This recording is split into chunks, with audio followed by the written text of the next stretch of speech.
is like a son of a bitch. Listen, you asshole. race cars, lasers, aeroplanes. It's a Gay bomb. might solve a mystery or rewrite history. Chemtrails. Resistance to tyrants is obedience to God. Chemtrails. Gay bomb. Yep, that's it. Chemtrails. They got stuff that'll turn the freaking frogs gay. Then again, you say, freaking God's gay. Gay bomb. It's a gay bomb, baby. Chemtrails.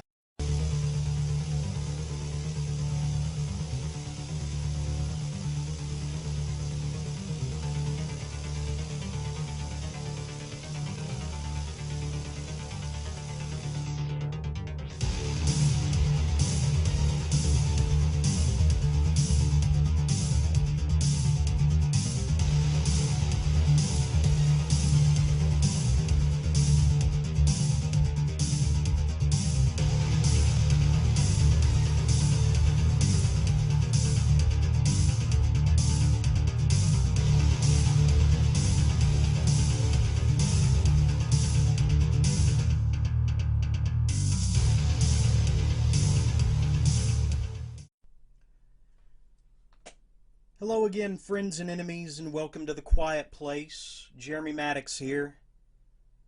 Allow me to address my audience in quite possibly the most real manner that perhaps I ever have.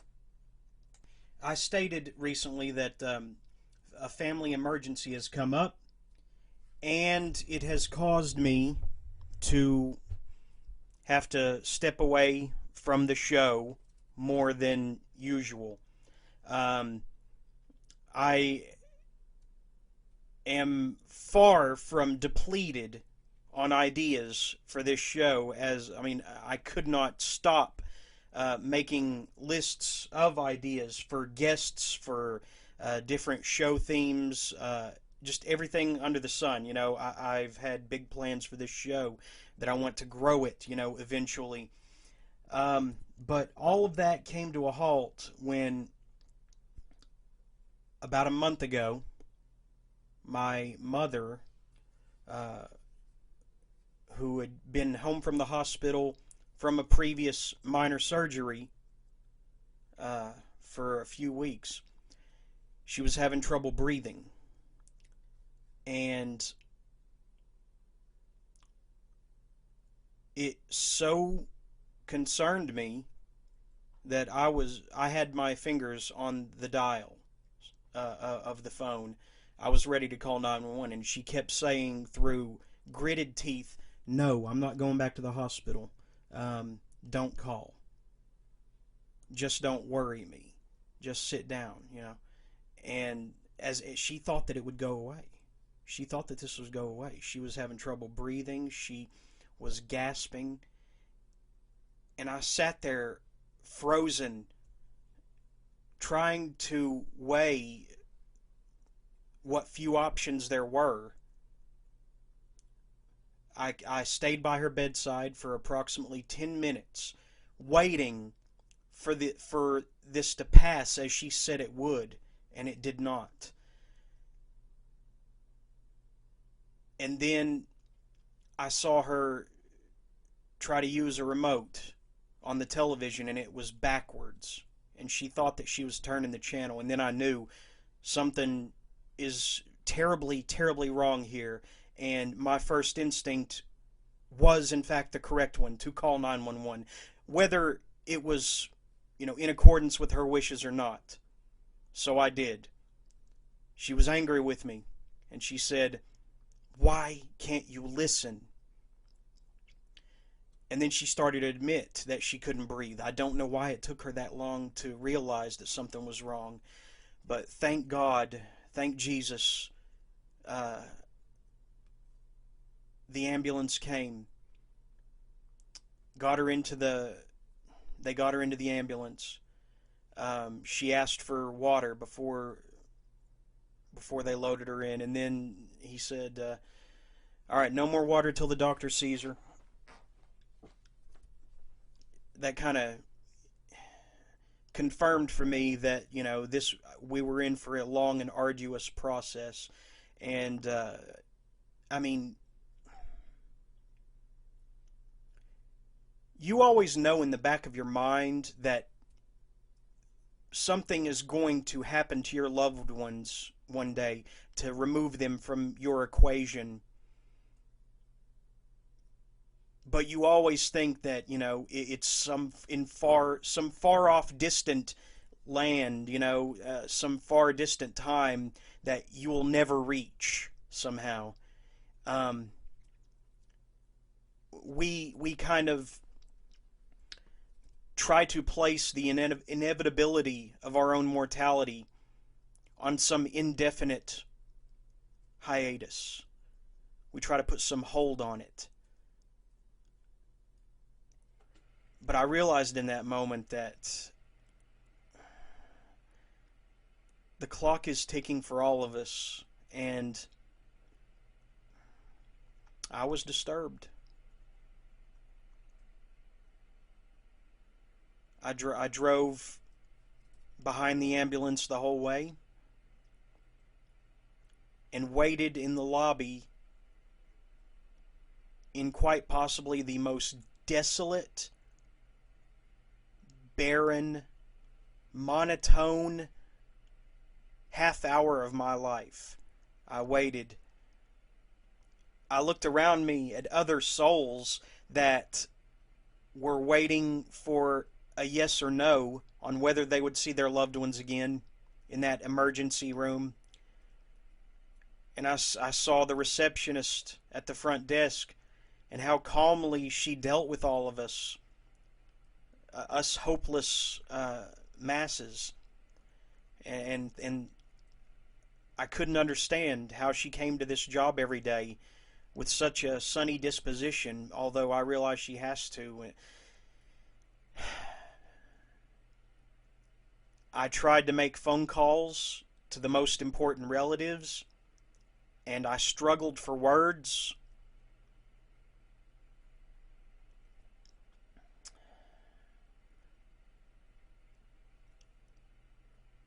And then finally, a nurse comes out to see me and lead me back to my mother in this very small room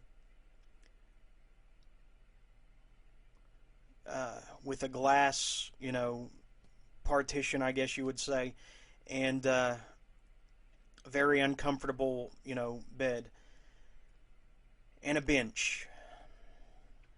And she kept asking me for water, and I would sneak it to her, even though they said nothing orally until the doctor, sees you. And I would keep sneaking it, and she was so delirious by this point. Her tongue was sticking to the roof of her mouth, and she was so delirious that she said, "I can't believe they sent you with water."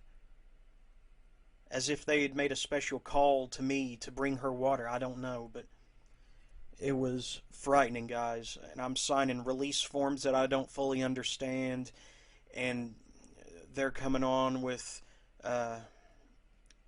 bicarbonate solutions and all these other drugs that I can't remember to try and stabilize her, and her blood sugar is through the roof. I have never felt so threadbare and empty of hope as I did that afternoon. I thought, my God, this could be it. This could be the evening that I lose my mother. And yeah, I was scared. Now, there may be people listening who I have had my differences with. You can think whatever you want about me, but I defy you to say that this was karma. My mother has nothing to do with my aggression towards you. So, in truth, my mother is something of a saint. So patient, obstinate, affectionate, supportive, endearing. These are all words that describe her finer qualities. Truly, everything I am that is good, they were placed there by her. And you know, it was really disturbing to hear some of the chatter from some of these nurses and physician assistants and floor directors and doctors coming and going through that room. There must have been 20 of them, and they would come in and they were all busying themselves with different tasks just trying to save my mother's life. And I was grateful.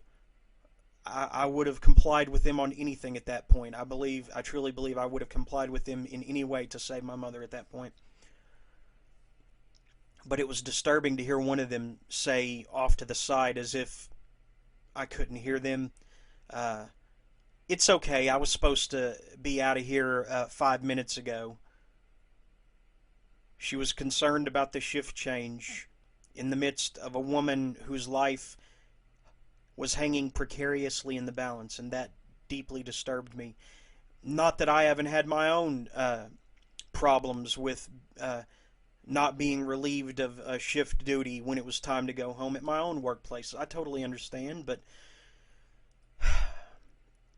you would think, being in a nursing or medical profession, that you would understand that there's a higher calling than just, putting in time, doing a shift, pulling a shift, riding the clock. Surely you have to realize the higher calling in such a delicate profession. But it really disturbed me that this woman did this, but you know what?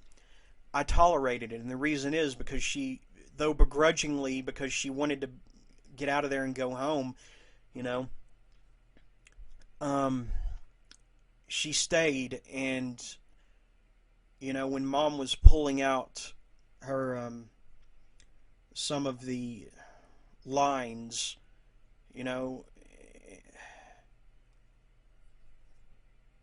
some of the monitors that they stick on you, I don't know the names of them, but she was pulling those off, and she was taking the thing off her finger that monitors your, I don't know, pulse or blood pressure or something, that they put on, and it's like a finger trap, only it's not trapped. It just latches on gently.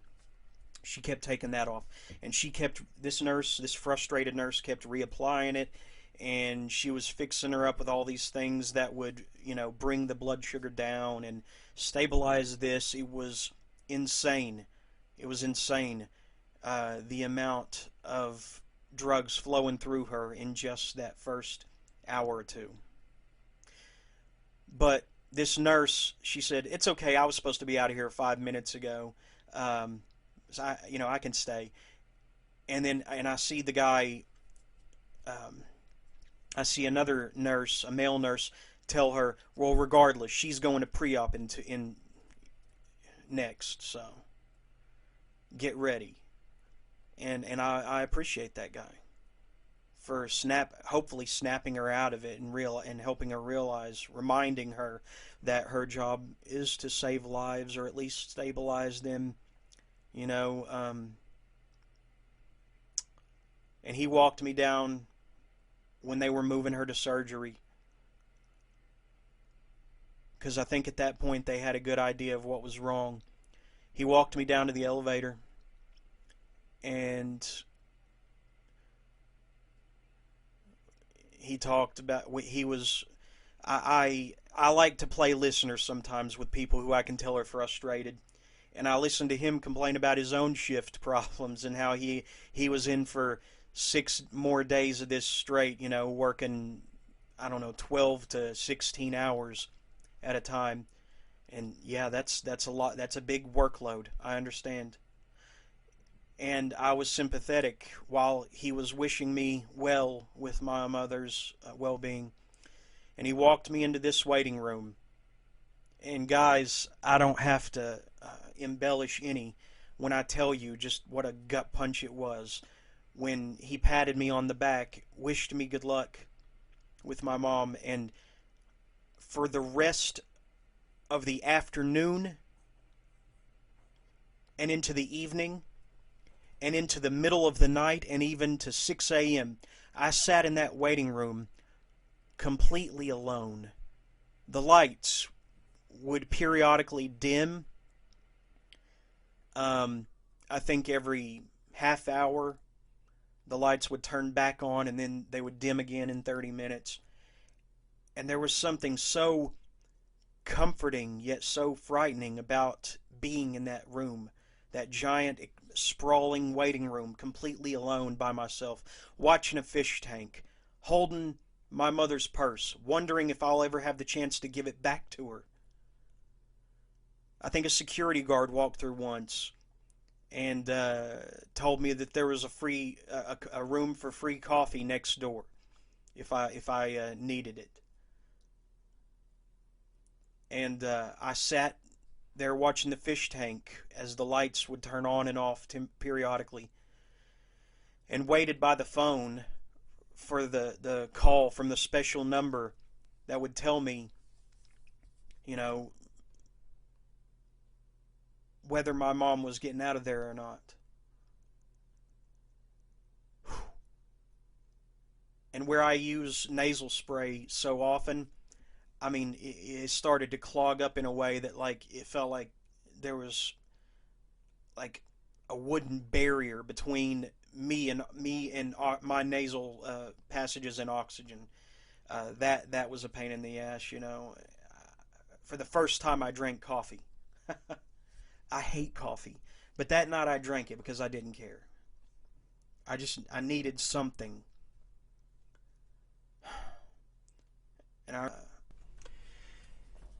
And I would say about somewhere around 11:30 or midnight, the surgeon made that long saunter through the entryway of the waiting room where I had sat alone for hours in quiet contemplation and somber reflection. And the yes and the no hung so heavy in the air that it was like time stopped as he approached me. And then I heard the words, "All done. All done." And he made a motion with both hands, going outward with the palms out. And it was the most reassuring news I had heard all day. And he said that they had to do quite a bit of cutting. And I'm not going to disclose, what the diagnosis was or anything, but I'll just say that it was a miracle that night, folks. I didn't eat all night, all day or all night since I had gotten there, not even out of the vending machine.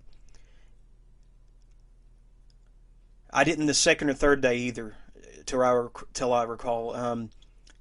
Literally, I did not eat for several days upon this happening. And I guess it was almost like a fast, but I prayed so vehemently and so intensely and so sincerely that, Jesus, we need a miracle on this one. She's too good to go now. And I thought about all the memories we had shared. And I thought about how I had almost died in the womb, and she with me almost died upon her giving birth to me.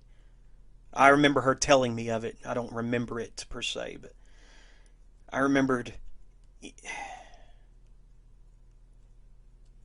Well, but anyway, the doctor said, now, she's not out of the woods yet. We had to do a lot of cutting. Could she still die? Absolutely. He used those words. But he said, "We think we've gotten it all this time. This time."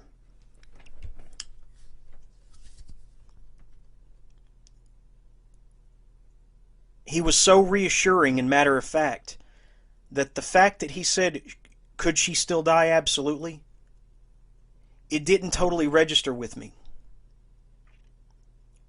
I felt like the miracle had already transpired from Christ's hands to her life. I feel like she was given another chance that night. The second chance that I prayed ever so humbly for most of the evening.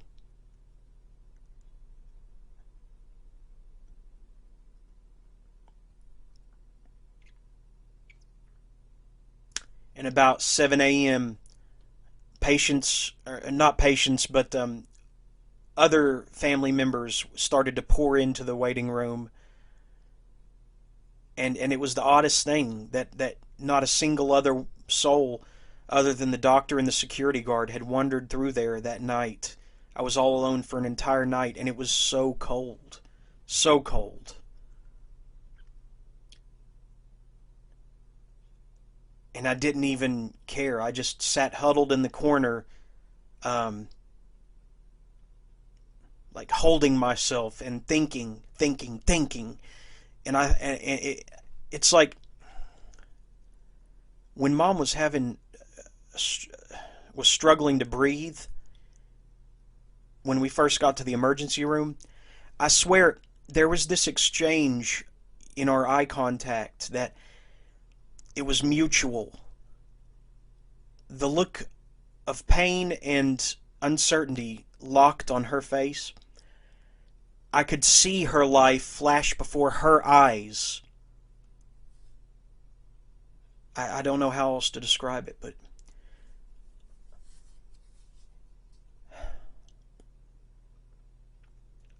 there are many times when I could have been a better son to her. But I stayed by her side like a lion for the whole 2 weeks or week and a half that she was basically unconscious, just in a floating state of fentanyl-induced, placidity. And I have to give credit where credit is due to Nurse Noah, who oversaw her care for most of her time in the ICU. I mean, he fought so hard to get her blood pressure stabilized, and I appreciate it from the bottom of my heart. Nurse Noah, thank you. And I appreciate Sierra on the graveyard shift, who treated Mom with compassion, incredible compassion, and even covered me up when I was asleep in the recliner beside her at night. And I know Sierra registered a look of annoyance every time I turned the television to Fox News. But she did her best to mask her displeasure with that. Her disdain. I need to talk a minute about the really stupid fucking PAs, though. The nursing assistants in the ICU. These stupid-ass blondes that think that nursing is some Disney adventure where they're each the main character. I had a major problem with them in this journey. Now, as I think I said a minute ago, Nurse Noah was fighting every step for my mother. And the problem is that all the PAs kept coming in and asking, "Noah, you need anything? Noah, you need anything?" Like he was the star attraction and everything. It was obvious what they were doing. They were trying to endear themselves to their boss or their the person to whom they were an apprentice or understudy, whatever. And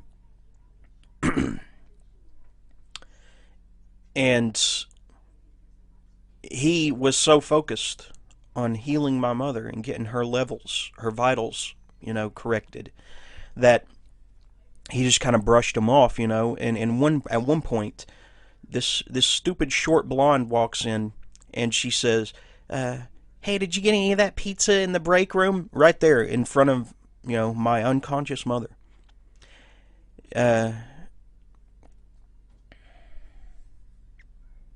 And he responded with, "I think you should be getting." Let's see, what did he say? He said,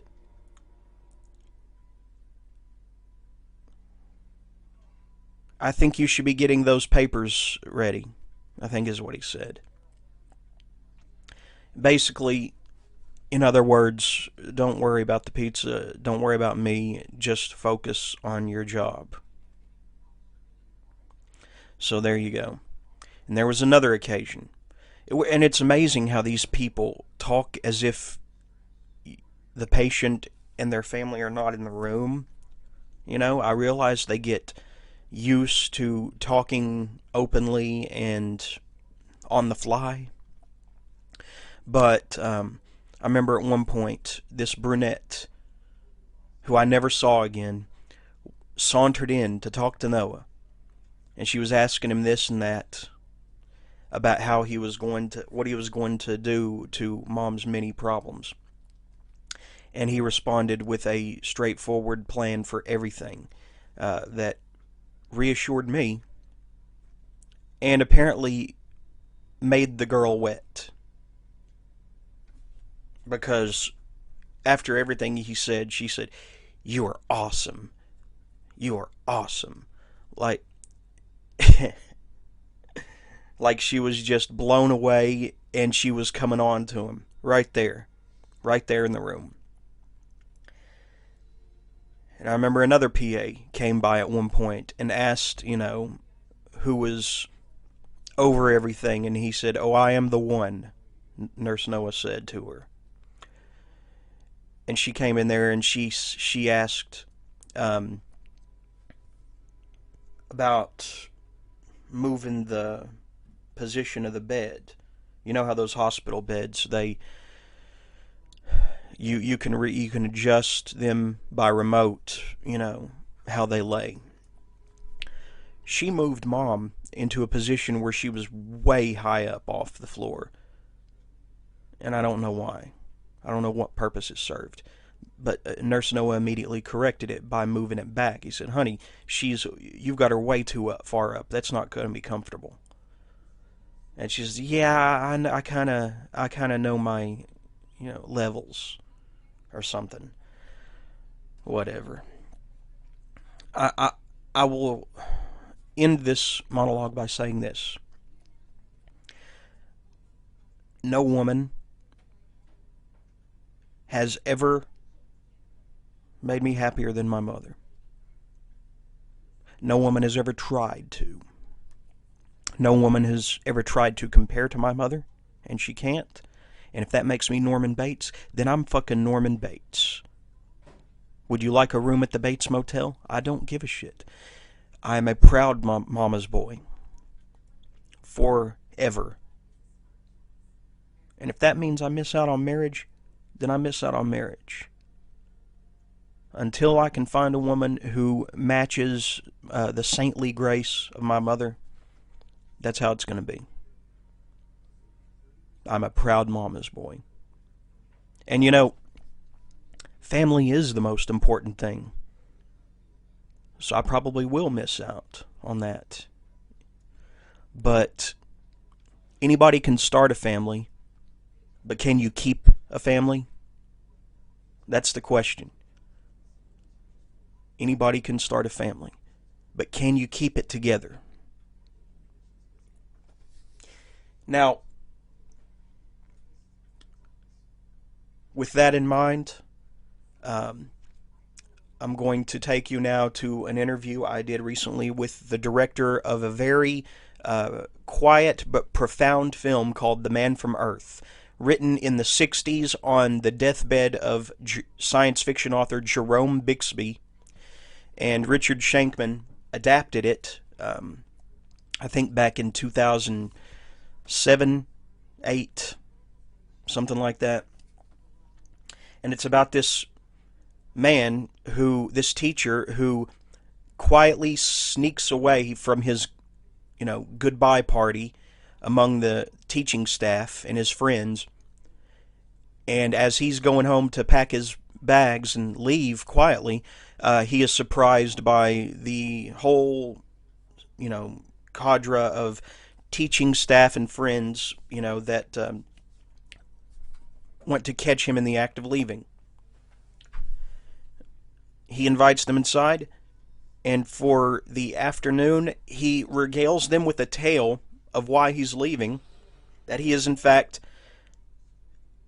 been alive for thousands of years, and that he is a caveman. And along the way, he tells them that he somehow, fell into the position, of teaching a Sermon on the Mount, but it was really just him, advising people on better ways to live that he had learned throughout his longevity. And he ended up getting crucified. So it's a caveman that ends up becoming Jesus. And it's a really fascinating movie. I highly recommend it. And you're now listening to an interview with the director. Enjoy, guys. What would you do if you found yourself at the dawn of time without any preconception of history and you could not die? This is the theme of one of my favorite movies of all time, The Man from Earth. And joining me today is the director of said film, as well as the sequel that came out of nowhere, The Man from Earth, Holocene. And, of course, I'm talking about the director, Richard Schenkman. Is that correct? Schenkman? Yes. Okay. Yeah. Well, thank you for joining me. First off, this is an incredible film. But before we get into that, how long have you been at this? Filmmaking? Yes. Well, it's all I ever wanted to do. Well, first of all, thanks for having me. It goes without saying, but thank you. It's actually all I ever wanted to do. When I was a little kid, I didn't quite know what the different jobs were. And so I actually originally thought I wanted to be a cinematographer, but the more I learned about filmmaking, and the more I learned about the business and just how you actually make movies, the more I realized that there was way too much math and stuff involved in being a cinematographer. And that, I was really always more of a writer, storyteller than a technician. So I really pursued writing and directing, and through a long and circuitous route, I've been able to do some version of that pretty much my whole career. And then in the 90s, I started making movies, and I've been trying to survive ever since then, just pretty much as a filmmaker. And how has that survival gone? Well, there's good years and bad years, Right. When I made A Diva's Christmas Carol for VH1, that was a good year because, they paid me a good amount of money to write it and to direct it, and it ended up being a hit. So it played over and over and over and over again. I think 13 or 16 times that first year alone, and then another sort of dozen or so times every Christmas since then. So, you get WGA and DGA residuals and stuff, and that definitely helps one to survive. The first few years, anyway, right? I hear they shrink over time. They definitely do. Mm. They definitely do. But, it's whatever. If it's $317 a play, 17 years later, that's still money that's coming in over the transom that you weren't going to have otherwise.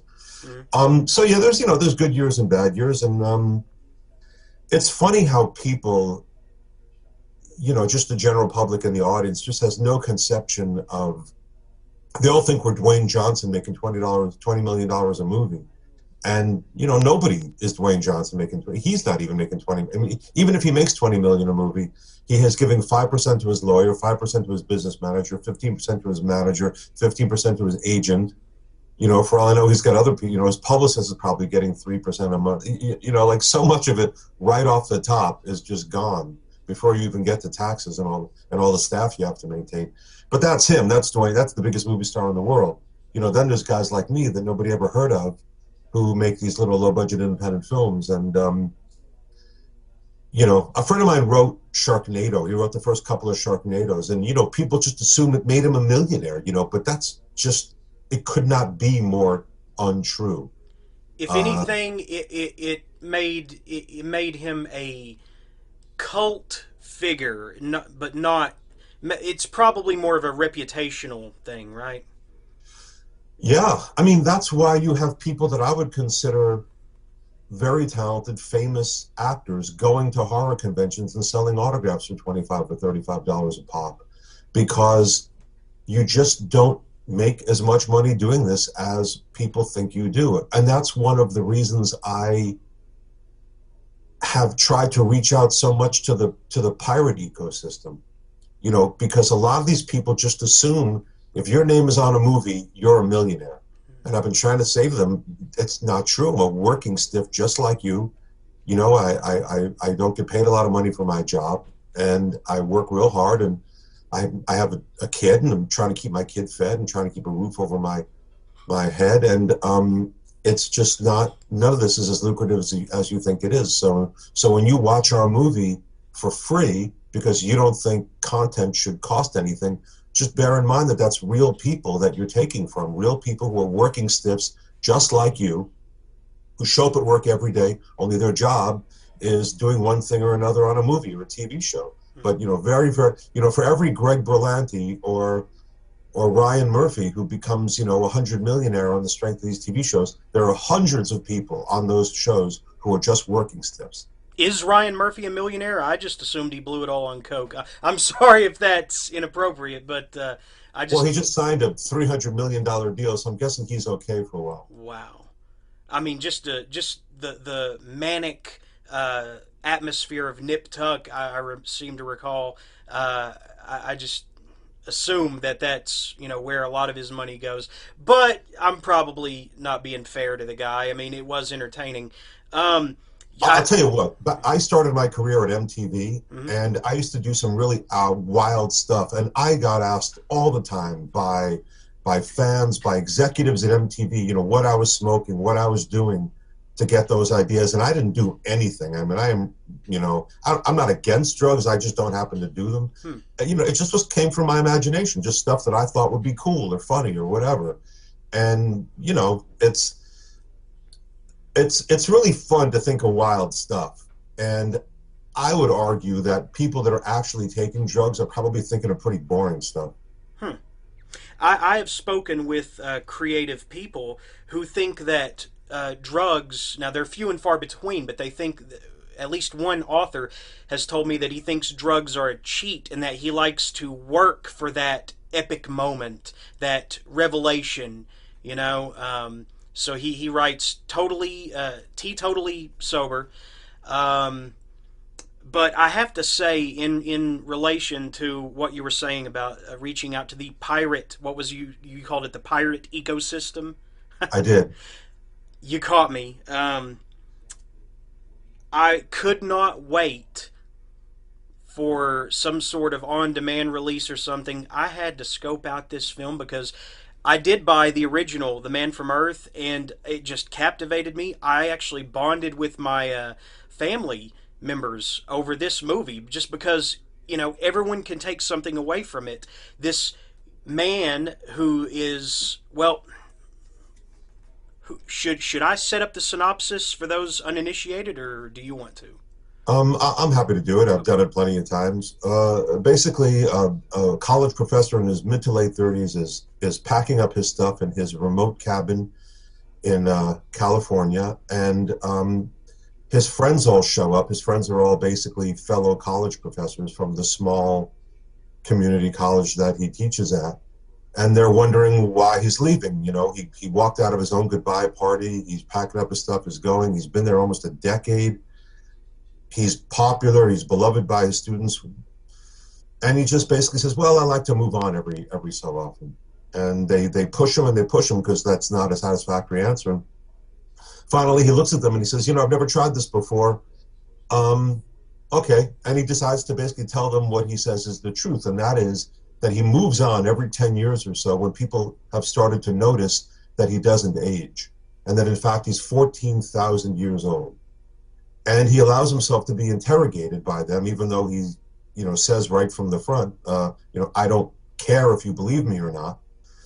And so what starts off as a kind of an intellectual game becomes more and more intense as his story becomes impossible to poke holes in. You know, he can't prove what he's saying, but neither can they disprove it. What if a man from the Upper Paleolithic survived until the present day? What do you mean, survived? Never died? Yes.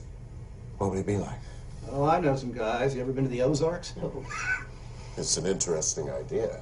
What, are you working on a science fiction story? Say I am. What would he be like? Pretty tired. Well, seriously, as Art's book title suggests, he might be like any of us. Dan, a caveman? Well, there's no anatomical difference between, say, a Cro-Magnon and us. Except that as a rule, we've grown taller. What's the selective advantage of height? Better to see predators in tall grass, my dear. Naturally, tall and skinny radiates heat more effectively in warmer climates. Yeah, and as for Neanderthals, I mean, we've all seen apish people. I mean, that strain's still with us. But he'd be a caveman. No, he wouldn't. John's hypothetical man would have lived through 140 centuries. Yeah, roughly. And changed if every one of them. I mean, assuming normal intelligence. Well, we think men of the Upper Paleolithic were as intelligent as we are. They just didn't know as much. John's man would have learned as the race learned. In fact, if he had an inquiring mind, his knowledge might be astonishing. And as long-held beliefs are challenged, emotions rise, and it actually reaches a very surprisingly intense emotional climax. A crescendo. And possibly someone even brandishing a firearm. Yes. But you'll have to see the film to find out. Now, can we go ahead and delve a little deeper? Can we peel back the curtain a little bit to explain what that 14,000 years encompasses? Because it's quite a jump from one concept to another of human, right? You know what I mean? Yeah, well, he starts off as a Cro-Magnon, basically. You know, obviously that's a term that wasn't thrown around when he was a Cro-Magnon. That's only been applied, you know, with the long lens of history. But he's come to realize that that's basically what he was. He was living there in France as a caveman. Human beings who were genetically pretty much exactly the same as us. And he just didn't die, you know, at a time when people barely lived to be 35 years old. He hit 35 and then just kept going, but he also didn't age. You know, he didn't become, you know, he doesn't look all wizened and old and gray-haired and all of that. He sort of hit about 35 and stayed there because his body just, for some miraculous reason, heals. If he gets sick, he gets better. If he gets cut, the scar, you know, he doesn't get a scar. His skin heals up. His brain keeps regenerating. Every part of his body just keeps perfectly regenerating itself, that he's sort of somehow 35 forever. He doesn't know why. And after, but what he has learned is that people get suspicious of him after a while, so he has to move on. So this is a lonely, lonely man who has spent millennia moving on. You know, forming relationships, of course, having wives, having children, having a million different careers, you know, having been a teacher of basically every... And well, basically that's what happens. What happens is he sort of spends the first 12,000 years or so just traveling and experiencing different things, working different jobs, living in different societies. All right, I'll play. All right, in science fiction terms, I would say perfect regeneration of the body's cells, especially in the vital organs. Actually, the human body appears designed to live about 190 years. Most of us just die of slow poisoning. Maybe he did something right, something everybody else in history done wrong. What, like eat the food, drink the water, and breathe the air? And prior to modern times, those were pristine. We've extended our lifespan in a world that's not fit to live in. You know what could happen? Yeah, the pancreas turns over cells every 24 hours, the stomach lining in 3 days, the entire body in 7 years, but the process falters. Waste accumulates, eventually proves fatal to function. Now, if a quirk in his immune system led to perfect detox, perfect renewal, then yeah, he could duck decay. That's a secret we'd all love to have. And he ends up meeting the Buddha and studying with the Buddha. And what happens then is a while later, he decides to start spreading some of what he learned. That ends up kind of backfiring on him. And so he's kind of spent the last 2,000 years sort of keeping his head down, hiding in plain sight as a college professor. For the most part, he's done other things too, but mostly as a college professor, just kind of moving around from place to place to place, teaching and helping people as much as he can without revealing himself. So I was Sumerian for 2,000 years, then finally Babylonian under Hammurabi, great man. Then I sailed as a Phoenician for a time. The moving on had been easier as a hunter-gatherer. Difficult when villages emerged. Tougher still in city-states where authority was centralized. Strangers were suspect. It seemed as though I was always moving on. I learned some new tricks. Even faked my death a couple of times. I continued east to India. Luckily at the time of Buddha. Luckily. Most extraordinary man I've ever known. He taught me things I'd never thought about before. You studied with the Buddha? Until he died. He knew there was something different about me. I never told him. This is fascinating. I almost wish it were true. Yeah, if it was true, why are you telling us? I mean, we might leave here today, we'll go out there, tell everybody. It would vanish in disbelief. A story that goes around the room. No credibility.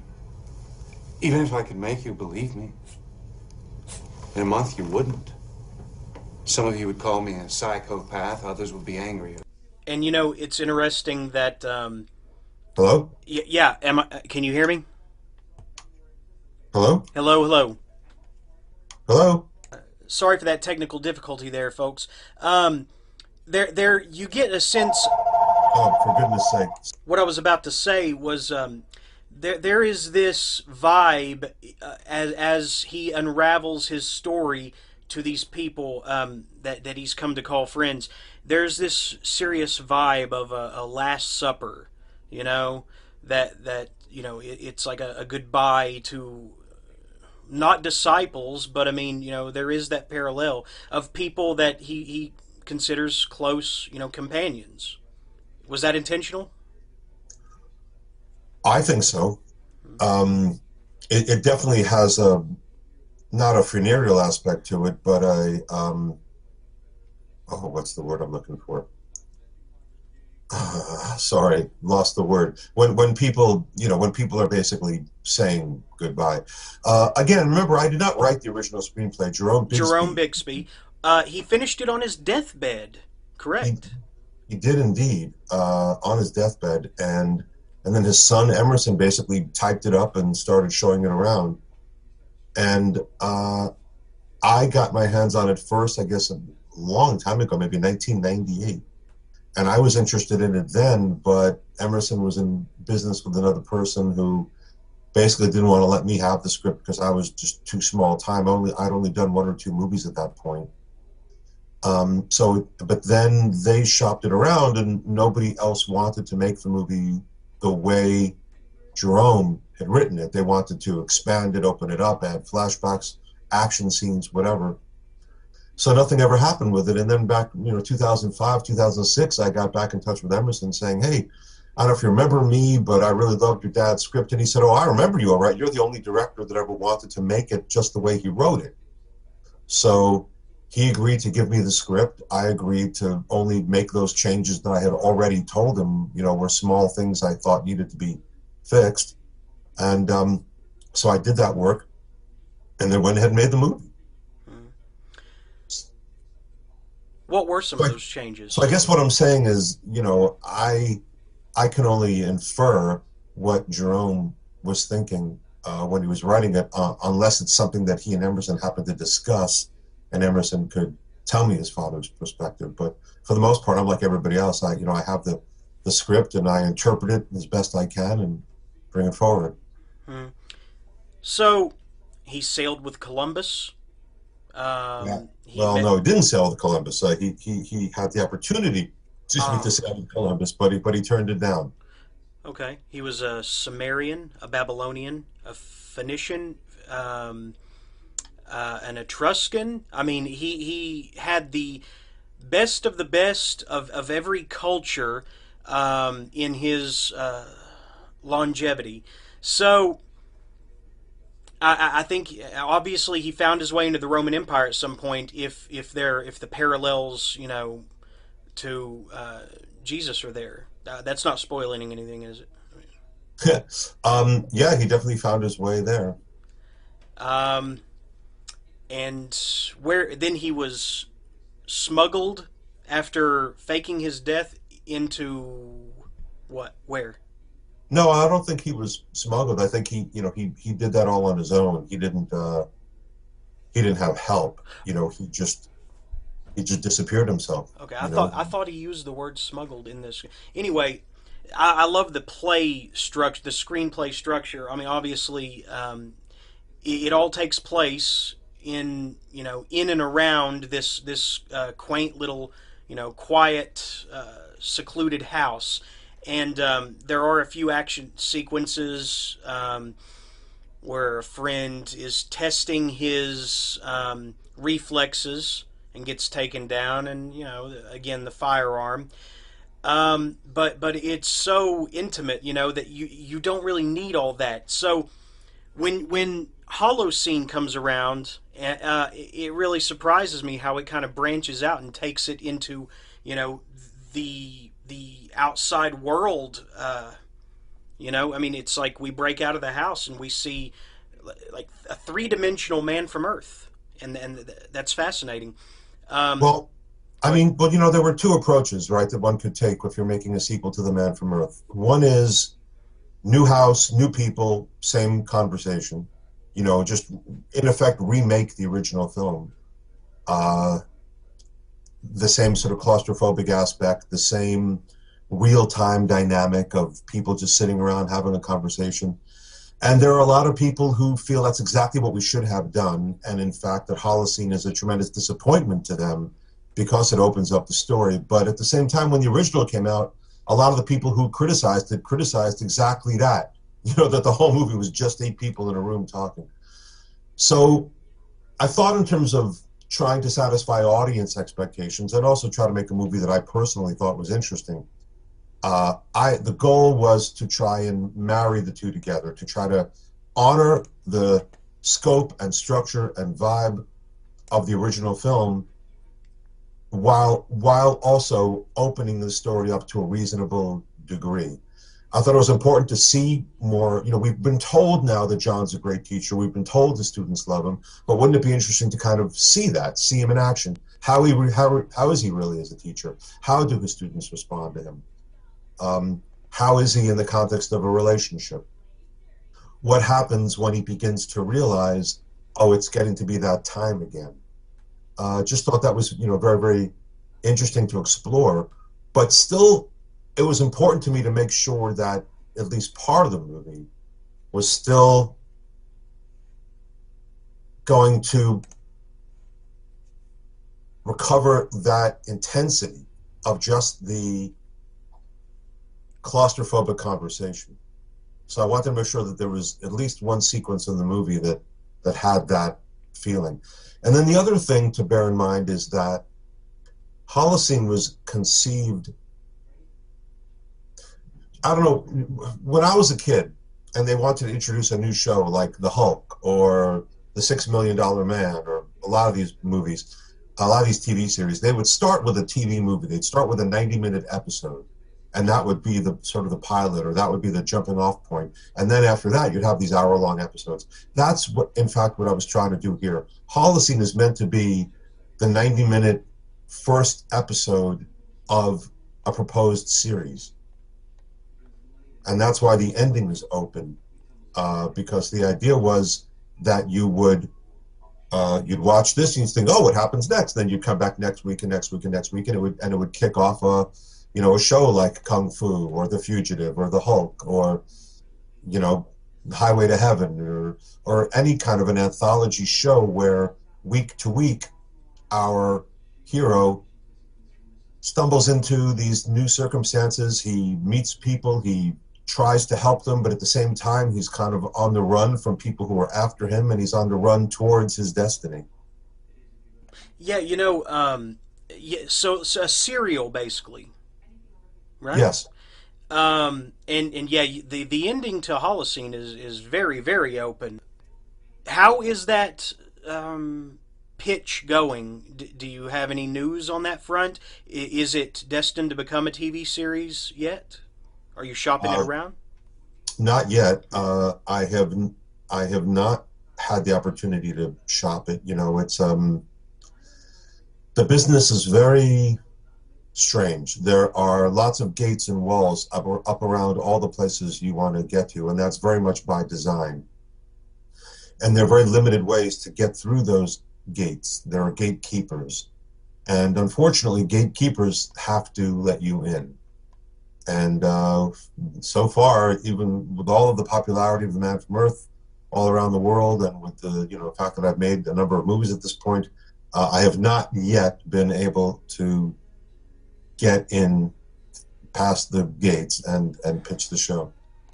Well, there's got to be something we can do, Richard. What about? I mean, I'm not a huge Kickstarter fan, or GoFundMe, or not GoFundMe, but Indiegogo. But there's got to be some way to raise some sort of, attention to this amazing story that needs to be told. There's an opportunity here to not just tell a story about living for thousands of years, but also about growing older, about learning to live and also learning to die and to let go. I mean, there's some real potential here for a valuable a story with valuable lessons and a heart, right? I agree completely. I have lots and lots of ideas for episodes, and I think it'd be a really, really compelling series. But I don't, just based on experience, I don't think that they're. I don't know what to tell you, man. When we tried crowdfunding, with Kickstarter, we simply did not have the results that we had hoped for. This is a movie. The original Man from Earth has been seen by millions and millions of people all around the world, most of whom paid nothing to watch it. And I thought if we could somehow reach out to those people and say, hey, could you give us a couple of dollars so we can carry on, that they would respond, but they did not. I'll tell you this. We did something very unusual, possibly even unique, with the release of The Man from Earth Holocene, and that is, before it was even available to stream on Vimeo or available to buy on DVD, and it's only just now on iTunes and all the rest of it. Before any of that, we actually leaked it ourselves into the pirate ecosystem with a message into the NFO data, as well as stuck onto the movie itself as a video, saying, hey folks, here's our movie, please enjoy it, but if you've watched it without paying anything for it, please go to manfromearth.com and make a donation of any size, whatever you can afford, whatever you think is fair, but please go make a donation. And I can tell you that less than 1% of all the people who have downloaded the movie have made a donation. Oh, Now, come on, man. now, I'll tell you this, when on one hand, there are people who are very, very impressed with the amount of money we've raised from the donations. I mean, I am, it's in my life, it's a lot of money. But in the grand scheme of things, when you consider that Louis C.K. put a comedy special out a few years ago, and within 2 weeks he'd raised over $500,000. Or when you consider just the numbers, I mean, less than 1% response. So it's disappointing. I won't lie. Well, you've been able to assemble some great talent in these films. Or your casting. What do they call it? The casting. Casting director? Yes. No, it's really very. I mean, yes, sir. Casting directors help, but really, on movies like this, budgets this low, it really comes down to trying to strike some kind of personal relationship with the talent, and also, frankly, how they feel about the material. Like I didn't know William Catt before we got him to appear in the first film, and his manager was certainly saying, "Don't bother with this. There's no money." But he read the script and he just found it so completely compelling from page one that he said, "I want to be part of this." We've since become friends, Bill and Eric and I, and and that's so he agreed to be in the second film, even though there was no more money for the second film. Of course, one thing we did do that a lot of producers don't do is we promised everybody who worked on the original film a piece of the back end, and I don't just mean a piece of profit. I mean a piece of everything that we made on the movie, everything that we recouped, whether it was profitable or not. And we actually made those payments. Most actors will tell you that whenever they've been promised back end by a producer, they never end up seeing a nickel of it. So that's why when we need a favor from a Tony Todd or a John Billingsley or a William Catt or a Richard Really, they're all happy to help because we formed relationships over the making of these movies, but also we actually paid our back end. Imagine that.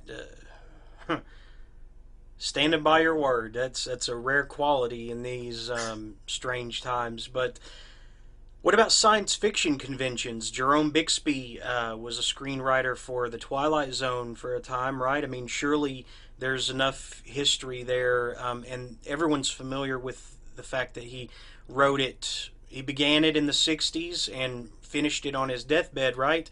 I have to assume maybe if you could get out to some science fiction conventions and get on a panel or something, there has to be some way to get this project to move forward. It's just so important, it feels like, Yeah, I know how you feel. I've definitely been to conventions and I've been on some panels. But, asking people to part with their money up front for something that they, don't know what it's going to be, or asking people to pay for something when they really could find it without a lot of effort, they can find it for free, it's a tall hill to climb. It just is, I don't know why some projects do so well. I mean, for example, the Super Troopers sequel, they raised a lot of money on Kickstarter, but that makes sense to me. That's a beloved cult movie that did very well, theatrically when it came out. And here you've got all the original guys coming back together again, saying, "Hey, if you want to see a Super Troopers sequel, this is the only way to do it." For some reason, to me that makes complete sense. What makes less sense, for example, is how Zach Braff was able to raise millions of dollars to make his movie. That was a regular studio movie. I don't know why he needed to go to Kickstarter. But exactly. Yeah, and Spike Lee, they kind of just hijacked the thing that was meant for smaller time, directors and such, and yeah, they kind of appropriated it for their own ends. These big studio guys who are always going to get the funding anyway, right? I mean, well, I guess they felt that they weren't going to. I mean, I don't know why a guy like Zach Braff goes to Kickstarter unless he thinks he can't get the money any other way. Although, on the other hand, the don't forget that if somebody gives you $3 million to make a movie, you have to pay that back. Like if an investor or a studio gives you $3 million to make a movie, the first thing that happens is they get their money back. People give you $3 million on Kickstarter, they're only expecting a DVD or a T-shirt or whatever. You know, they're not actually expecting their money back. So that money is a lot easier to work with, if you know what I mean. Mm-hmm. I have to ask, William Katt returns in Holocene as an integral part of the story, and I won't say more than that, except that I feel like there's a funny story involving his little pet pig that kind of endears itself so well in just a few brief scenes. I know that the love interest in the first one, whose name escapes me, she brought a pony on the set, you know, just to have it there with her, I guess, to hear you talk in the commentary from the first film. And I just feel like there's maybe some story with the pig. Who did it belong to? What was the... Sure. You know, it's just one of those things that happens on a movie, or that happens especially on a low-budget movie. Originally in the script, Art, you know, Bill's character, had a cat. And we were thinking, okay, where are we going to get a cat? How are we going to get a cat? You know, you got to get a cat and a trainer and, you know, all of that stuff. A wrangler, right? I thought we might use my cat, but then I was afraid, well, what if he runs off? You know, I don't know. We were thinking about what to do. And then while we were location scouting, the house that we went to, they had a pig. They had a pet pig. They had a couple of other animals too, but they had this pet pig who was very sweet and very adorable and very housebroken, and would follow you around, and, you know, would go anywhere you want if you gave her some Cheerios. And so we said, great, awesome, he'll have a pig. It makes him quirkier. It makes it's more interesting right away. It's far less predictable than just having a cat or a dog. And it helps show just how alone he is. And so we did that, and then we showed up on the day to shoot the thing, and the pig was just not having any of it. You know, when we had scouted, she would go wherever she'd go up and down steps for some Cheerios, she'd follow you around, she'd do everything. The day we were there to shoot, she wouldn't do a damn thing, wouldn't move. And we thought, oh shit, now what do we do? Just so happened that our hairstylist, Taylor Bennett, has had a baby pet pig. And it just so happened that she lived not far away. And we were shooting out in Santa Clarita. And, you know, like if we would have been, for example, if it would have been my pet pig we needed, we would have been in trouble because I live all the way back in Hollywood. But she happened to live just over the hill. Wait, you have a pig too? No. No. But we, so she called her boyfriend, who happened to be home. And within, you know, less than a half an hour, he was there on set with Betsy Bacon, and Betsy was a delight and charmed everybody instantly. And, you know, she's not a trained pig, but if you just want her to go from here to there and he's got something in his pocket or in his hand that she wants, she'll follow along. Plus, she tends to follow along anyway. She's just that kind of sweet pig. So we got very, very lucky in that magic way that the fates kind of sometimes shine down on independent movies, where it's just completely impossible, and then all of a sudden it happens. And that's what happened. We got lucky, and we didn't have to waste a lot of takes on, you know, when she didn't go here or there where we wanted her to go. She showed up, she did her thing, and we got those lovely, lovely scenes with Betsy. Yeah, there's a scene where William Katt has an outburst in response to something, I think an email or a picture of John. Well, and anyway, it startles the pig, and he says, "Oh, I'm sorry, I didn't mean to scare you." That felt kind of unplanned, and you just kept it in. Is that right? No, no, that's completely written, as a matter of fact. But that is, you know, because because it was important to show his humanity, because, you know, he is. You know, he seems at least like the antagonist. You know, to a large degree, he's the antagonist in the movie. But I don't believe in just bad guys and good guys. So it was important to show that, you know, Art's a real person. He's got his own problems. He's got his own humanity, and that he's sorry when his temper gets the better of him and he scares big. Can we talk about? Can we shed some light on Arthur, played by, of course, by William Catt in Holocene? Can we shed some light to the listeners about his agenda in the new film? He was this hot teacher slash biker in the first one who it takes particular exception to John's story of going from caveman to Buddhist to Jesus, you know, over the span of millennia. And in the second one, he's almost like he's portrayed as a conspiracy theorist, that he's been laughed out of all academia. It ruined him somewhat, you know, and he just tends his garden and, you know, has his pig follow him around, and he's kind of broken, you know, but his curiosity is stirred by some nosy individuals, and that's all I'll say, who are connected to John in the sequel. Now, his agenda in the second one, I mean, he's a lot different. Talk about that, if you could. Well, you really summed it up beautifully. Thank you. Yeah, you know, again, my approach to drama is how can you keep it as close to real life as possible? So what would have happened to a guy like Art after 10 years, after living through the circumstances that you described? And he's really tried to put it all behind him and just live this new sort of last part of his life. When he gets, you know, this fairly compelling evidence that John is not far away, and I think that Art feels if he can confront John, perhaps he can clear his name. And I'm not saying that Art necessarily wants to get his career back, but I think he would definitely like to not be a laughingstock anymore, and I think that he would like to be able to sort of pull John by the collar in front of some panels or some cameras and say, look, I didn't make this up. This is real. This is this guy. What I said was true. Now, John, you tell him so. And I think that's kind of what he wants. I think he wants, I don't think it's even about closure. I think it's about a redemption.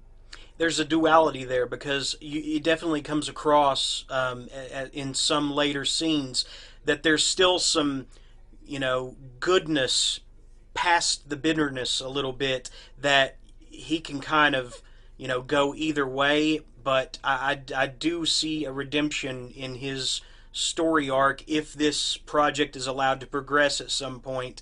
There is a duality wherein he wants to clear his name, but also he does have some strong, you know, character in response to certain situations, you know. Oh yeah, he's a great. First of all, Bill's a great actor, but Art's a great character. You know, for example, when Bill saw the script to Holocene, he told me he didn't quite get completely what I was going for, but then when he had the rehearsals with the kids, the younger actors, he said, "Oh, I get it. It's supposed to be funny." and it was he hadn't seen that just from reading the script, but it was playing it with the kids at the rehearsals that he got where the humor was coming from, and that made him just love it all the more, because Bill is a, you know, charming and funny guy, and he loved the idea that for all of the anger and bitterness that a guy like Art has, that there was also great humor there. So yeah, it's a really good character, and if you could look at the notes that I have written for the proposed television series, you would see that there's quite a bit for him to do over the course of the series, you know, should it be allowed to go forward. So all I can say is I hope it happens, because we have lots and lots of ideas for great stories to tell involving these characters. Well, there are two characters from the original film, at least two, no three, that are in fact missing from Holocene, and I mean, you know, that's expected, but there's no Tony Todd as Dan. Ellen Crawford does not reprise her role as Edith, that I recall, and of course the love interest was it Linda? Sandy. Alexis? Sandy. Sandy. Linda was the young student. Okay. Yeah, would they possibly surface later, or are any of them off the table for some reason No, or another? no, nobody's off the table. No, nobody's off the table. In fact, the original uh, treatment that I had for this movie, for this follow-up, um, was going to have a twist ending where you find out only in the end that you've actually been watching a prequel the whole time, because where it was going to end was going to be with John, getting a job at a new school, and he's wandering around in the campus bookstore, and he bumps into Will Gruber and makes his acquaintance. And if you had seen the first film, you would realize, oh, he went to that school specifically because Gruber was there. And we won't say why. I'm going to leave that in the dark for listeners to discover, who really need to see this film, by the way. Well, both of them, but um, yeah. But unfortunately, the years went by, and it just became, sort of untenable to try to have the new movie take place in, 1997 or 1999 or whenever it was going to take place. It just, between, my actor David aging and it just stopped kind of making sense at some point as an idea. But no, I don't think anything's off the table. I would love, and if the series should go, I would love to have episodes where John goes to visit Sandy, or, with Harry's help, he tracks down Edith or something. I mean, there's no reason not to do sort of mini Man from Earth reunions over the course of episodes. I feel like the whole thing with him riding off into the sunset or into the night with Sandy, that felt kind of tacked on. If you wouldn't mind me saying, like I feel like that was to suit some studio or some corporate preference. No, you got to remember something. These movies are completely independent. There is no studio, there is no corporation. I mean, we made that first movie for like $115,000. Shot it on mini DV. So it was just me trying to be as faithful as possible to Jerome Bixby's script, fixing a few things that I thought needed fixing. For example, I think you started to ask me before, what did I change? There was a character in the first act of the movie who said some stuff and then kind of disappeared and never came back, and I thought, well, what's the point of that? So I just took kind of his best stuff and gave it to other people and then just got rid of him entirely. There was a hint that John might be going somewhere in particular, but again, it didn't pay off in any way, so I got rid of it. The business with the handgun was actually in Jerome Bixby's notes, but wasn't in the screenplay. So I wrote it into the movie because I thought, number one, it was a cool idea. Number two, we pretty desperately needed some additional conflict, from the original version. The original version I read had almost no conflict at all. And that was one of my big notes, that it needed more conflict. So I put the firearm back in, and I kind of amped up the rivalry between Art and John. Oh, but anyway, but globally, no, there's no concessions. If we're ever making a concession, it's only to what we think the audience wants or doesn't want. But it's never about, there's no corporate overlord saying, oh, you got to do this, you got to do. There's none of that. These movies cost way too little for that kind of thing.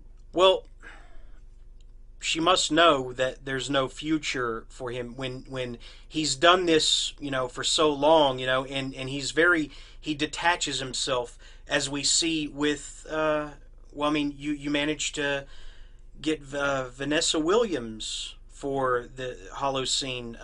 That's another immaculate talent grab right there.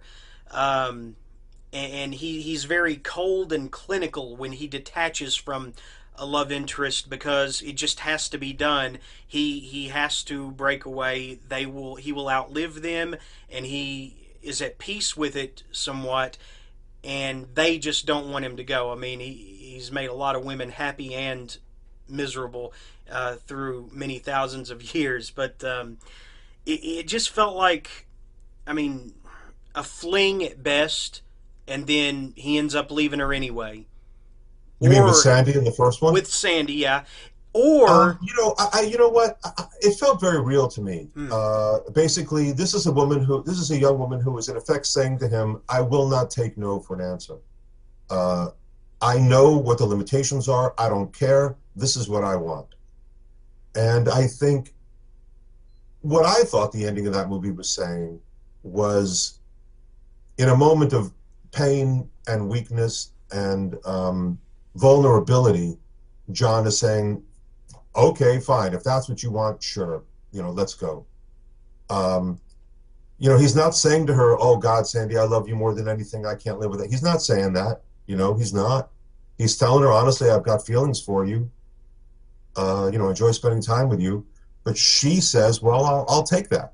I'll take that." And then in the end, she leaves herself in a position where this is before Lyft and Uber, if she leaves herself in a position where if he doesn't take her, I'm not even sure how she's getting home. So, and we don't know where that went. I mean, honest to God, for all we know, John drove her home and that was the end of that. Or, they went and spent a few months traveling around the road and then she went, we don't know what happened there. I would like to believe that she got tired of his shit and it said, "You know what, I need some," like Tony Todd character says at the end of the first one, "I need a dose of sanity, so I'll go watch Star Trek." I think it was, I'd like to believe it was something like that, like, I need a man in my life, that has mortality. Well, one of the great things about that script that Jerome Bixby gave us, and one of the things I'm very proud of with the movie that we made from it, is that there is a lot of room for audience interpretation. There's a lot of room for people to decide what things mean and what happens next. Now, speaking of Tony Todd as the Dan character, he does not make an appearance in Holocene, but you said nothing's off the table. What would you envision for him? Can you speak on that? If he were to find his way back into the plot in a future project, what would you see for him? Oh, did I put you on the spot? Yeah, I mean, it's, again, there's a lot of notes about where a series could go. I don't think Dan is an anthropology professor. I don't think that he would have a major arc in the series, but I think it would be very, very nice to have him come back, for an episode for one reason or another. But I think it probably would be limited to that. Although, funnily enough, a friend of mine and I wrote a TV pilot specifically with Tony Todd in mind. And I gave it to Tony, and he and his manager liked it quite a bit. So who knows? Maybe something will happen with that one of these days. Okay, so you're developing other projects besides Man from Earth related things at the moment. Oh, sure. I mean, I'm a professional writer-director. At any given, I'm in post-production right now on a comedy called Misfits that I shot last year. That's just a kind of a wacky, rude comedy about four 20-somethings who kind of wake up one day and realize that their lives are not where they want them to be. I have screenplays that I write all the time. For the past couple of months, I've been researching a movie that's in effect a biopic of the late 80s, early 90s punk rocker G.G. Allin. Oh, wow. I don't know if you're familiar with him. Oh, yeah. Guys, that's one filthy human being. But it would make a great story for the screen, for sure.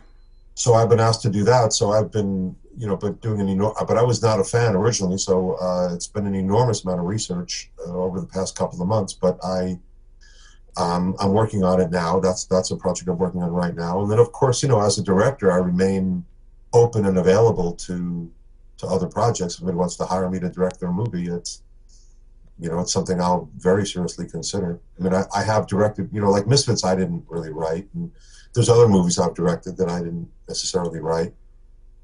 It's, a working professional. They can't all be man from Earth, right? Right. Yeah, I'm interested to go back and take a look at some of these from your filmography. Like I see Abraham Lincoln versus Zombies, Mischief Night. That's it's. Would you compare that to The Purge in some way? I kind of get that vibe from it. The Purge. What The Purge has going for it that's just fantastic is all the political satire. All the sociological satire. In addition to the sort of home invasion aspects of it, and I think that's what sets The Purge apart as a franchise.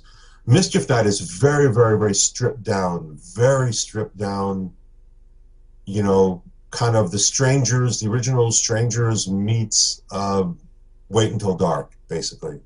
A young, innocent, blind girl trapped in a house being terrorized by a bad guy. That does sound vaguely like Wait Until Dark. But I mean, like I said, the mask of the antagonist on the poster here, I kind of get this punk rock type, Strangers type, Purge vibe, But home invasion horror, that's pretty much that's pretty much a home run. I mean, guaranteed almost, right? Well, there's no guarantees, of course. I was very proud with how that film came out, especially given the minuscule budget and the very short shooting schedule. It was shot with some verve and style. We had a great cast. Noelle Coet, our lead actress, is a wonderful actress, and Daniel Hugh Kelly plays her dad. So we had a terrific cast. It's a movie with a lot of style, a lot of tension, a great score. A couple of really good scenes. It's a really fun piece of entertainment if you're looking for sort of a scary home invasion thriller. It fits very neatly into that genre. It's not trying to break down walls or trying to reinvent the wheel. It is a taut, contained home invasion thriller. Mm-hmm. Whereas Abraham Lincoln versus Zombies, again, it sounds ridiculous maybe, but I'm actually very proud of that movie. It is a zombie movie about the creation of the Gettysburg Address. That had to be fun. Yeah, that had to be. Did you write it as well? I did. I did. I wrote it in collaboration with an old friend, and we shot in this amazing location in Savannah, Georgia. A lot of the movie takes place in a real Civil War fort, so we had tremendous production value, again, despite a very low budget. And Bill Oberst does a performance as Abraham Lincoln that you just cannot believe. He's just wonderful because he we took it seriously, even though the movie itself kind of had its tongue in cheek. Bill said to me, what Abraham Lincoln are you looking for? Some kind of fantastic one, a badass, the historical Lincoln. And I said, I want the historical Abraham Lincoln. I want the Lincoln that we wish we could meet. Right. So yeah, I mean, we've had Abe Lincoln hunting vampires, hunting zombies. Any sequel for that one? It's funny because a number of the people who worked on the film, really had a good time, and a lot of lifelong friendships were made. Partially because we shot it in Savannah with so many local people. A lot of those folks sort of knew each other or didn't really know each other, but because they live in the area, have gone on to become really, really good friends and really stayed in touch with each other and worked on each other's projects and all that. So a whole sense of community grew out of Abraham Lincoln versus Zombies. And so because of those relationships, there were a lot of conversations about what could a sequel be? How do you do a sequel to that? And there were definitely ideas. But, werewolves? but that movie was made by the Asylum, and the Asylum You know, they tie their slate very much to what other folks are doing. And while Abraham Lincoln versus Zombies was, I think, a financial hit for them, I don't think that in their business model it made sense to do a sequel. I don't know. You mentioned gatekeepers earlier, and it was so vague that I feel like I need to probe that a little more. Who is keeping you from realizing, your, your success? Who are these gatekeepers? I mean, I have an idea that it's, Well, there are, I mean, at any studio or any network or any production company, there are executives. There are production and development executives. And they are the first round of they are the second round of gatekeepers, who are in effect there to defend the one or two people at each place who actually can make a decision to say yes or no about something. But before you even get to those gatekeepers, there is a whole network of people protecting them. And those are the agents and managers who get you the meeting. What are they protecting them? What are they protecting them from? That's what I'd like to know. Why can't they just deal with people like normal human beings? Why does it have to be this wall? Well, I mean, you're asking me as a person who's trying to get through the wall. So, my answer would be, I don't know. But I mean, I can tell you that because there are a lot of people who want to do this. There are a lot of people who want to, who think, I have a great idea for a series. I should go talk to Ted Sarandos and have him greenlighted for Netflix. Yeah, but Richard, they haven't put in the work that you have. You've been doing this for how long now? Over 20 years. See, you've paid your dues. I believe that's the term. Paid your dues. Surely you have the respect of your, shall we say, associates or peers. Yes? I'd like to think so. I don't know. I'm not saying it's over for me, and it's possible that some of it is, mistakes I've made about the people I've approached, or I've approached certain people the wrong way, or maybe the projects that I've gone out with haven't been what the marketplace was looking for at that particular moment. I mean, I've had my successes as well. I created a sitcom for Vanessa Williams, and I sold it to NBC right in the room. I created a half-an-hour comedy for 20th Century TV and sold that with a friend of mine. I sold an animated series to VH1 at one point. None of these things got made because, as you know, a lot of things get sold but not made. Mm-hmm. Development hell. Yeah, but it's hard to get in the room, and it's hard to get people excited about what you're excited about. And a lot of times the people that you talk to are not the ones who were the right ones, and maybe just right down the hall was the right person, only you didn't know it, and so you didn't talk to them and they never heard it. It's so much about luck and timing and access and what they're looking for or what they think they're looking for at any given moment. It's and then you get networks they change. They change their whole personality. Look at USA, look at Lifetime. Where they spend years saying this is what we do, and then one day they say, yeah, we don't do that anymore.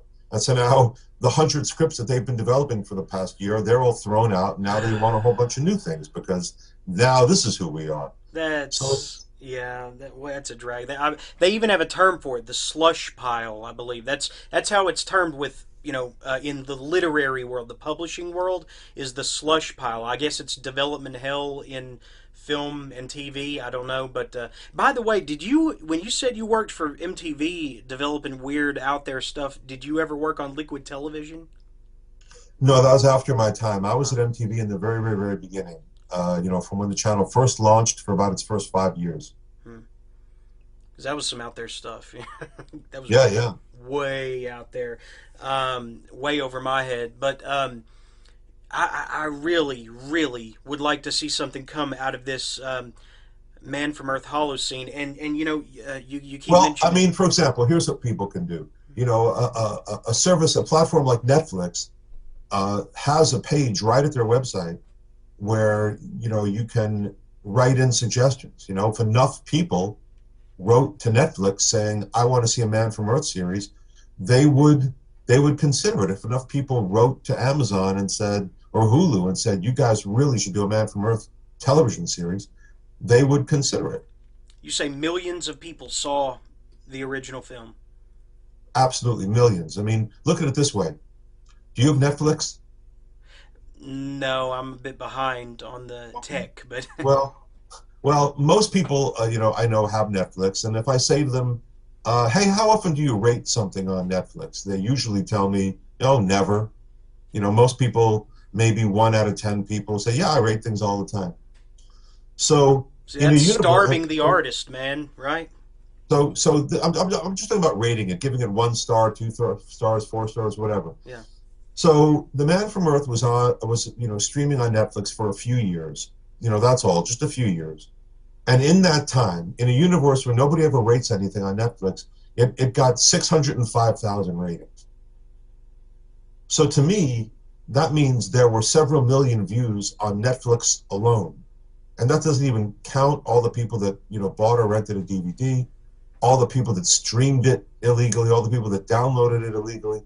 You know, yes, it's been seen millions and millions of times all around the world. Mm-hmm. You keep mentioning the pirate ecosystem, such as like BitTorrent,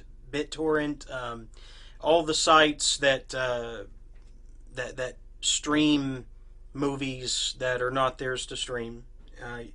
Like I said, with the opening of Holocene, you know, you kind of caught me off guard because I was one of them, and I apologize for that.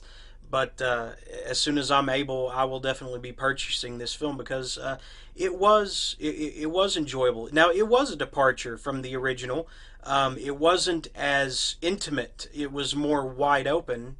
But yeah, like I said, I would really like to see where it goes because there are so many things that open up, so many possibilities, you know. And I could I could almost let my imagination wander, you know, with some of these characters and what situations they could get in. It runs the risk of becoming campy, I fear, but that's a welcome risk, I would have to imagine, for an ongoing serial. Yes? Yeah, I mean, you know, it's funny. A friend of mine was on Supernatural, you know, recently. Ugh. which is in its, I don't know, 12th year or something like that. I mean, they already destroyed the devil and went back to square one. What else can you do? I mean, yeah, but go ahead. Well, I mean, so I was watching this thing, and you know, it seemed like a very sleepy show. Let's put it that way. I mean, it really seemed to me like everybody involved was running on fumes. You know, from the writers to the actors. Yes, things definitely can outlive their natural lifespan. And it's possible that if we get a Man from Earth series going, you know, we'll find that after only 10 or 20 episodes, maybe it's already out of steam. I don't know, man. I don't know what to tell you. I'd like to get the chance. You know, I think that Eric and I came up with a lot of story ideas, a lot, you know, and big season-long arcs. I mean, we wouldn't do it like Supernatural. It wouldn't be 20 episodes or whatever a year. It would only be 8 or 10 or 12 episodes. It would be, you know, a limited series. But another idea that I had was to do it sort of Sherlock style, where, you know, you make 3 75 or 85-minute movies per season, you know, and that's your season. I think that would be great too. That would be interesting. There would be so much more room to play around there, right? Yeah, you figure out a story and you can dive very, very deep and you can make it as complex as you like, and then it's all wrapped up, you know, for the most part. I think that would be a great way to go too. But again, somebody has to decide that there's interest. Something is happening to John in Holocene, and I'll let you elaborate as much or as little as you want to, but it's important to where he goes from here as a character. How much do you want to say about that? Well, as we mentioned in the movie, there are people who believe that the Holocene, which is the geological epoch that we've been living in, which is, you know, started about 14,000 years ago. Started about um, 12,000 years ago, is over. That over the last 250 years or so, since the Industrial Revolution, we've changed the Earth so much. Mankind has changed the Earth so much, we're actually living in a new geological epoch called the Anthropocene.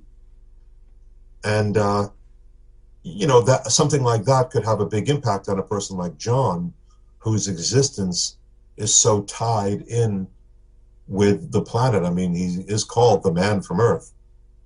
And so we just got to thinking, well, what if the changes that the Earth is going through, there's obviously some kind of homeostasis that exists in John where he's able to regenerate and stay forever youthful. Now, Harry mentions that in the first one, that it could be something with the pancreas turning over every, was it 48 or 72 hours? And if he gets constant renewal without, total detox every 3-day cycle, 2 or 3 day cycle, then ideally, yeah, he could live for as long as he has. Exactly. So if something's going to throw that out of whack, if there's something in the air or the water or food that we eat, and suddenly John's body can't process these elements the way they have in the past, maybe he can get sick. Maybe he can start to age.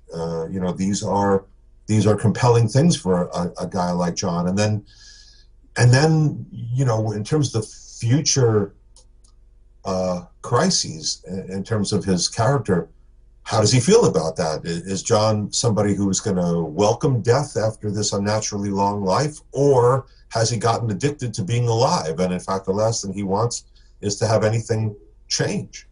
These are really compelling questions for a character like that, and those are things that I would love to explore in the future.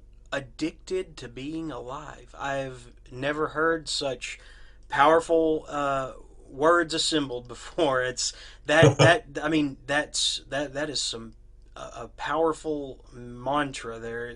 Addicted to being alive. Wow. Well, if you think about the fear that most of us associate with dying or being incapacitated, I don't think that that's too strong a way to put it. Some people don't even live because they're so afraid of dying. Wow. Yeah. Something else about John that he will most likely face difficulties with is that as Akemi Look's character, did I say that right? Akemi Look, yeah. Her character at one point says that there's nowhere to hide anymore. There are cameras everywhere. There are all these databases for this and that of everyone. I mean, it's a surveillance state. For better or worse, mostly worse. He's going to have a really hard time changing identities as these databases ramp up even further and surveillance, encroaches further on our privacy. How long is? Well, that's exactly right. I mean, again, as I got into the writing of Holocene and really started thinking, okay, how would this really work if this were happening in the real world? And you start thinking about stuff like that. Everybody has an HD camera. Everybody has a computer. Everybody has access to all the information in the world in their pocket. And that's on top of all the security cameras that are out and the databases that are being built and stored. All of his old tricks about reinventing himself and making his old records go away and all that, that's suddenly grown a lot harder, if not impossible, just in the 10 years since the original film came out. So it's not like Man from Earth came out in 1930, and then you could say, well, in 1940, he could still be doing this, and he could still be doing it, 10 years later in 1950. It came out in 2007, and this has been one tumultuous decade in terms of technology.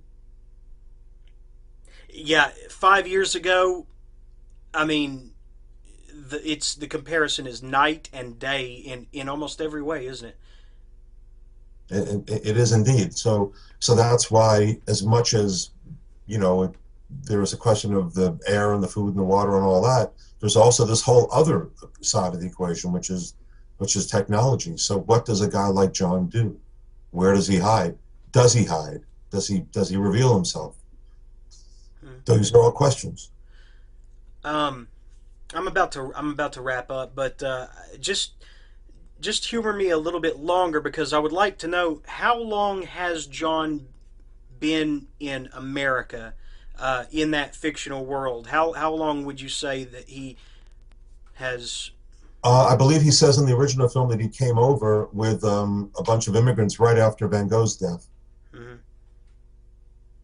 Where would he go if he went to another country to escape? Would he go back to France, where it all started?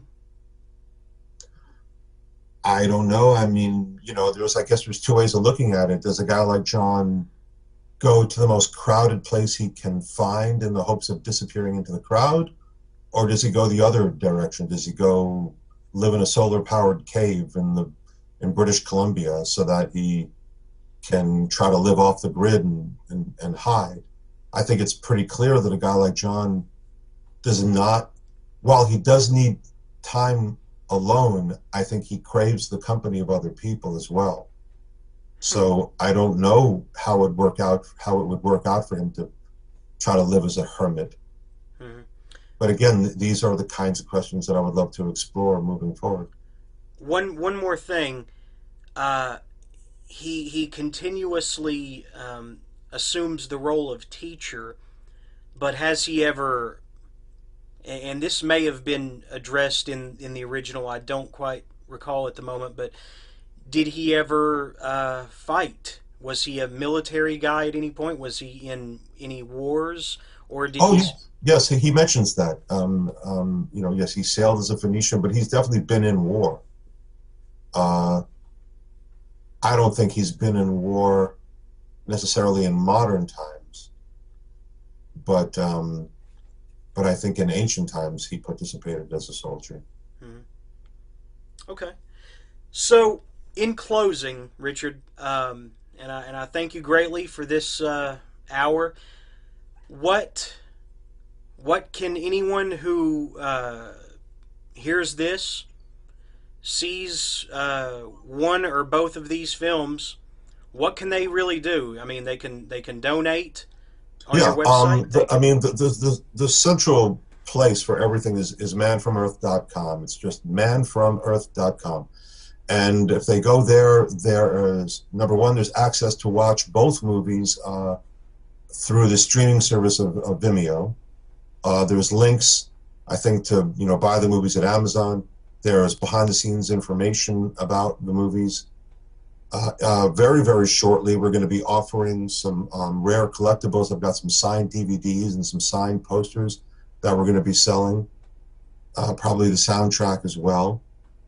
But if people have already seen both movies, but especially if they saw them without paying for them, there's a button right up on the upper right corner that says donate, and they can just go to manfromearth.com, click donate, and they can use PayPal, they can use Alipay, they can use Bitcoin, they can pay by credit card without giving any personal information. They can pay any one of a wide variety of ways and make a donation, because we understand that a lot of people, their anonymity is very important to them, and we respect that. So you can donate completely anonymously as well. This is all more than fair.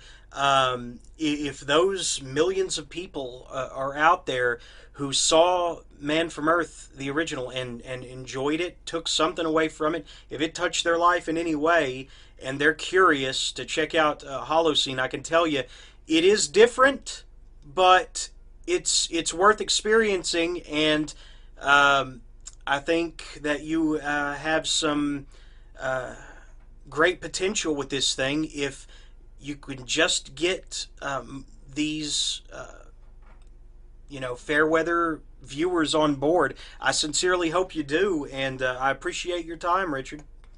Oh, thank you very, very much. I really appreciate having me. All right, and I'm going to give you the 14 words. Thank you for checking into The Quiet Place and telling us your story. Anything else? My pleasure.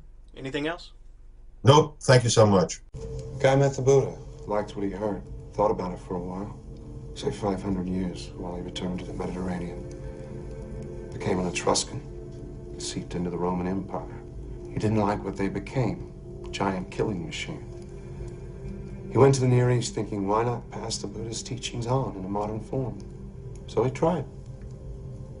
One dissident against Rome. Rome won.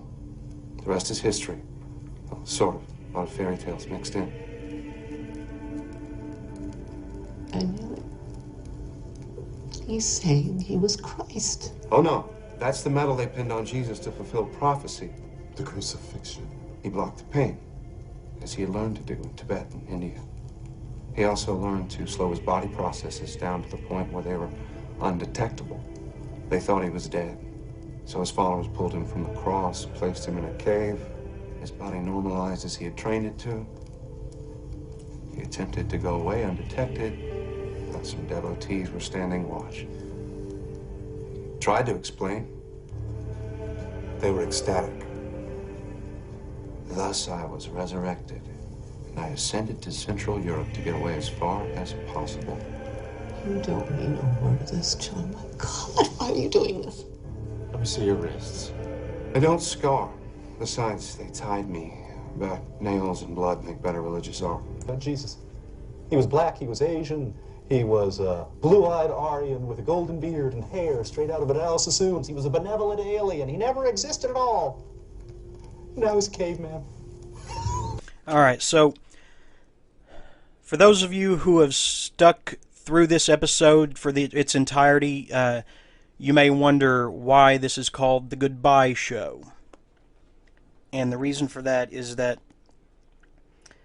amidst all of this personal crisis with my mother, there have been several passings from talk radio legend Art Bell, who I discovered in my early 20s and absolutely just was fascinated by. There were two relatives, distant relatives, that were lost.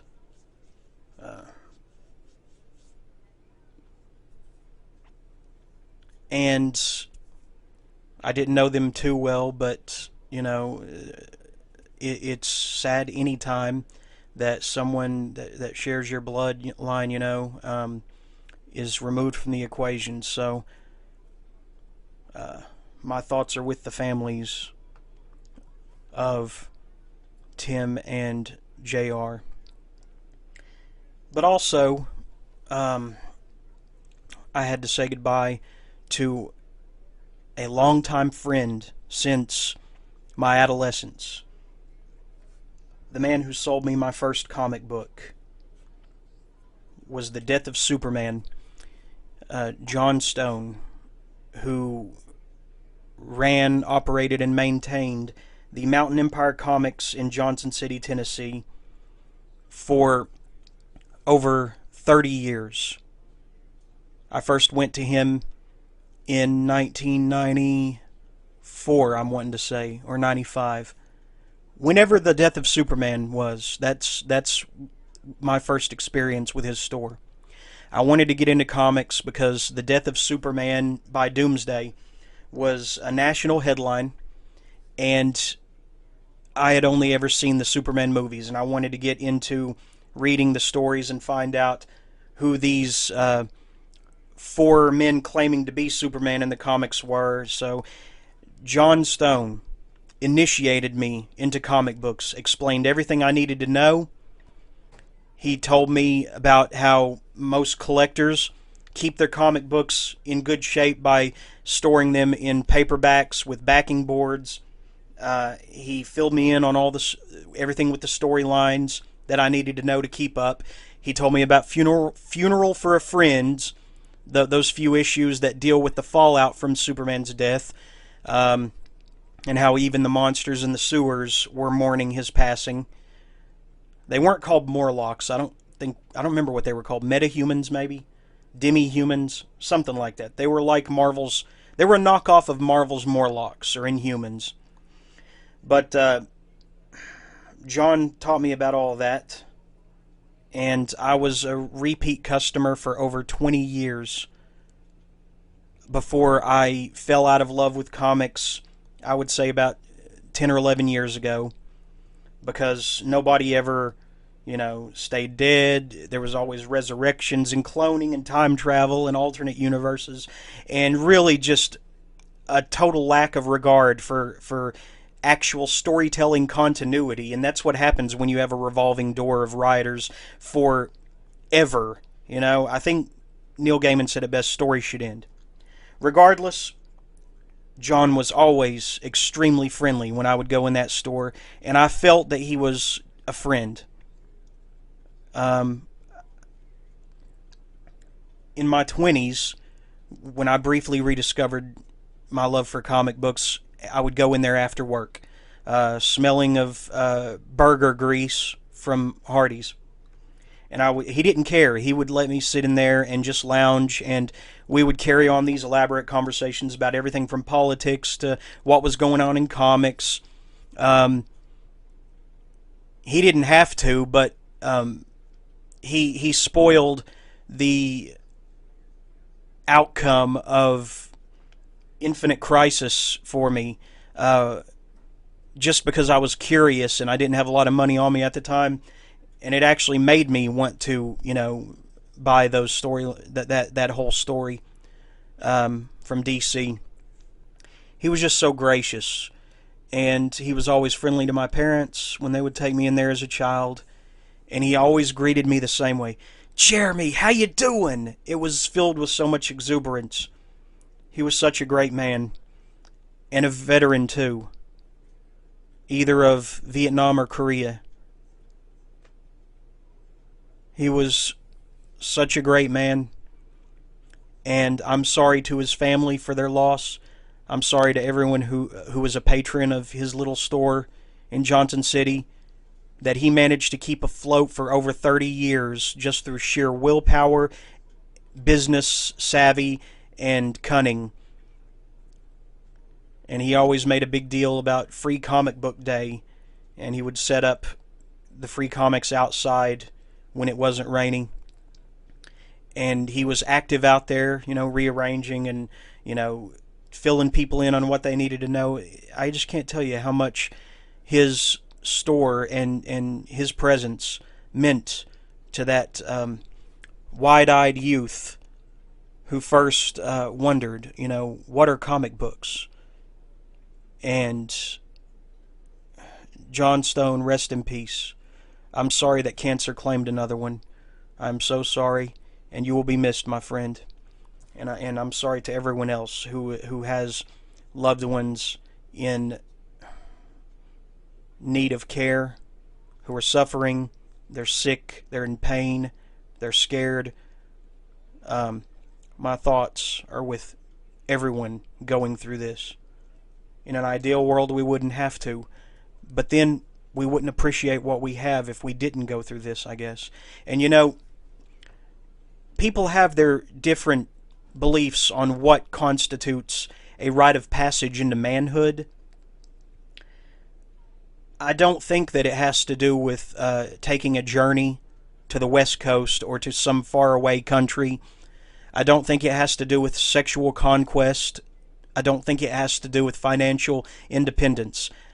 I think it has to do with experiencing loss, or going right to the threshold of loss of your most loved ones. I think that constitutes a rite of passage into manhood. And I can feel that change in me now, and I kind of resent it, but I understand it's necessary. And I'm going to leave it at that. This episode is dedicated to John Stone of Mountain Empire Comics, and JR and Tim Shively.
try this.